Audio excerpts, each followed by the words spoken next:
अंतःकरणाचे परिवर्तन आणि अध्यात्माची पहाट फुलवणारे आपल्या हक्काचे यशवंत प्रसाद न्यूज. पुंडलिक वरदा हरिविठ्ठल श्री ज्ञानदेव तुकाराम पंढरीनाथ भगवान की जय. परमहंस सद्गुरु श्री यशवंत बाबा महाराज की जय. पार्वती पते हर हर महादेव हर. सज्जन हो, आज 22 मार्च. संसार कितीही केला तरी अपुराच असतो. संसार म्हणजे मायाजाळ आहे, कितीही केला तरी अपुराच पडणार आहे. संसाराचा धंदा जन्मावरी गेला, असा हा संसार बंधनाला कारणीभूत आहे. तो पहिले तरी नेईल असे नाही. तरीही आपल्याला संसार सुखाचा वाटतो, परमार्थ दुःखाचा वाटतो. कारण त्यात काहीतरी निश्चयात्मक असते, परमार्थात तसे काहीच दिसत नाही.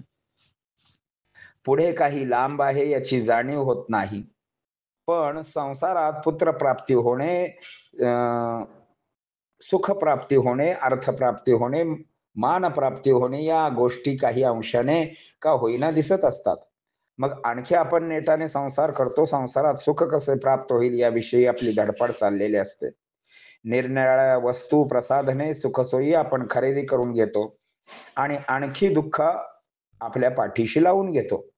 सुख सुविधा असणे म्हणजे आपण समाधानी आहो हा केवळ गैरसमज आहे. आपण आहे त्या परिस्थितीत आनंदी असणे म्हणजे आपण समाधानी असणे होय. संसारामध्ये मिळवलेल्या सर्व गोष्टींना प्रतिबंध आहे. यातील एकही गोष्ट तू गेल्यानंतर हक्काने नेऊ शकणार नाही. मेल्यावर बायको दारापर्यंत रडत येईल, लोक स्मशानापर्यंत येतील, तिथे चांगला असेल तर चांगला म्हणतील, वाईट असेल तर तिथेच म्हणतील रामभाऊ मेल्यावर वाईट बोलू नये, पण याने आयुष्यभर लोकांच्या मुंड्या मुरगाळल्या, जाताना काय नेलं हो बरोबर. देह चितेचा खाऊ होतो, मग आपल्या बरोबर येणार काय. आयुष्यभर तुझे जे बरे वाईट कर्म आहे, पाप पुण्य आहे, ते तुझ्या बरोबर येणार आहे. त्यावर तुझा निकाल ठरणार आहे. उत्तम संसार करावा, उत्तम परमार्थ करावा, पण उत्तम संसाराच्या नादामध्ये परमार्थ विसरला जातो, हे दुर्दैव आहे.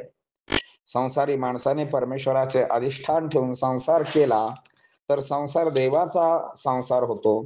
त्या संसारामध्ये न गुंतता देह संसाराकडे, मन परमार्थाकडे असे आपण अनुसंधान राखावे, तर त्या भगवंताला आनंद होतो. मग तो भगवंत संसारात आणि परमार्थात दोही ठाही संकटात धावून येतो. पण संसार सुटेना आणि देव भेटेना असा आपला संसार असतो. एवढे झाले की मी आता संसारात दिसणार नाही हा निश्चय आपला कधीच पूर्ण होत नाही. लग्न झाले, मुले बाळी झाल्यात, मग त्यांना वाढवणे आले, त्यांची शिक्षणे आली, खाणे पिणे, कपडे लत्ता, पुन्हा त्यांची लग्ने, पुन्हा त्यांना मुले नातवंडे खेळवण्याने पुन्हा रोग येऊन मरणे, असा आपला जीवनक्रम चालतो. यात देव कुठेच दिसत नाही. म्हणून श्री महाराज म्हणतात, संसार कितीही केला तरी अपुराच आहे. म्हणून आपण पूर्णाच्या मागे लागावे. पूर्ण काय आहे तर पूर्ण श्री गुरु आहे, पूर्ण देव आहे, पूर्ण अध्यात्म आहे, पूर्ण मोक्ष आहे, पूर्ण नाम आहे, पूर्ण सत्कर्म आहे. या गोष्टी आपण करत राहिल्या तर प्रपंच आणि परमार्थ उत्तम होईल, यात संशय नाही. नाहीतर तुकाराम महाराजांना म्हणायची पाळी येते, नको नको म्हणा गुंतू माया जाळी, काळा आला जवळी ग्रासा वया, काळाची या उडे पडेल बा जेव्हा, सोडविना तेव्हा माय बाप, सोडविना बंधू पाठीची बहीण, शेजेची कामीन दूर राहे, तुका म्हणे तुझं सोडविना कोणी, एक चक्र पाणी वाचून या. मृत्यूच्या वेळेला झडप घालील, त्या वेळेला देशाचा राजा, चौधरी, आई वडील, मुले बाळे सोडवू शकणार नाही. तुला जर कोणी सोडवले तर तो केवळ याचे हातामध्ये जगाचे चक्र धरलेले आहे, तो चक्रपाणी सोडवू शकेल.